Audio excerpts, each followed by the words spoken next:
একদম পথের ফকির মাশরাফির পরিবার কোন রকমে কাটাচ্ছে দিন, সবকিছু পুড়ে ছারখার।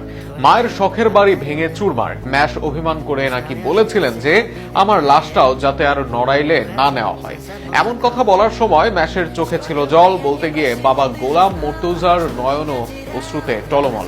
সাকিব আল হাসান যেমন একের পর এক সাক্ষাৎকার দিয়েই যাচ্ছেন, মন খুলে নিজের সব কথা বলেই যাচ্ছেন, সেখানে দেশে থেকে চুপচাপ নিজের মতো জীবন কাটাচ্ছেন মাশরাফি বিন মুর্তজা। একটি মাত্র সাক্ষাৎকার দিয়েছিলেন, সেখানে জানিয়েছেন যেহেতু আমার ঘর পুড়েছে নড়াইলেরই মানুষ, তার মানে আমারই ভুল ছিল, তাদের বিচার চাই না। অথচ গতকাল থেকে সে গেল ভিন্ন আলোচনায়। নিজের লাশটাও নাকি নড়াইলে দাফন হোক, সেটিও নাকি চান না বাংলাদেশের সর্বকালের সেরা এই অধিনায়ক। যদিও তিনি নিজে বলেছেন ভিন্ন কথা, তবে আবেগঘন এক সাক্ষাৎকারই দিয়েছেন তার বাবা গোলাম মুর্তজা। বিপদে আছেন অবশ্যই, পাশাপাশি আছেন আর্থিক কষ্টেও। কালবেলার সিনিয়র সাংবাদিক নাজমুস সাকিবের প্রতিবেদনের এক অংশে ম্যাশের বাবা বলেন, খুবই করুণ অবস্থা, একেবারে পথের ফকির বলতে গেলে। আমাদের তো নগদ টাকা পয়সাও নাই, ছিলও না, টুকটাক করেই চলে। আমরা ধানাই পানাই ধান্দাবাজি করে খাওয়া কোনোদিন করিনি, পছন্দও করিনি।